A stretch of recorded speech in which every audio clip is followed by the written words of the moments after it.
but it works a little less well here.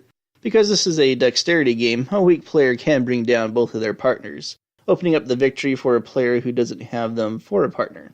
Since it's best that players enter the game close in age and dexterous ability, unfortunately, that means that this is not the kind of game that works very ideally for parents to play with their kids. It's fun, and my kids definitely had a good time with it, but I kind of felt like a ringer playing it with them.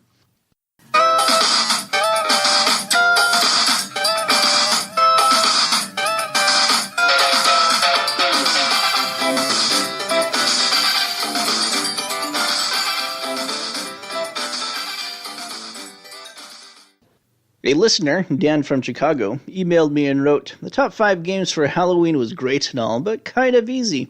For a real challenge, could you do a top 5 games for Thanksgiving?" Well, that's a great question, Dan. Let's see. Uwe Rosenberg has an obscure card game called Cornucopia that's decent. Then we have Dominion Cornucopia, one of the lesser Dominion expansions to be sure, but there are a few interesting cards in that one. What else? Battle Ball, the futuristic football game, because Thanksgiving is all about football for some people. There's also New England, an Alan R. Boone tile-laying game about pilgrims. Let's see, the best Thanksgiving game? That would have to be the upcoming Solomon Kane, because Solomon Kane is a Puritan. Ha! Did it! In all honesty, there may be a stretch or two in that list, but I've got a related idea.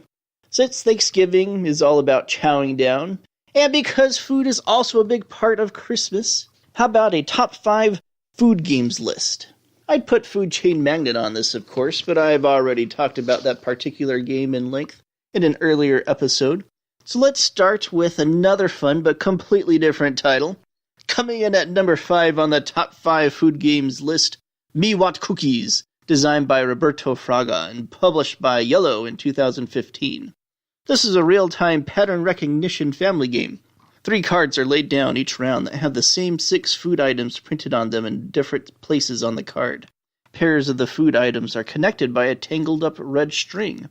Rolling a die tells the players which of the 6 food items to start from, and then they must visually follow the tangled path to the food item's partner. Start from the partner on the next card, and follow another path to another partner, and then start from that partner in the 3rd card, and follow a final path to a final food item.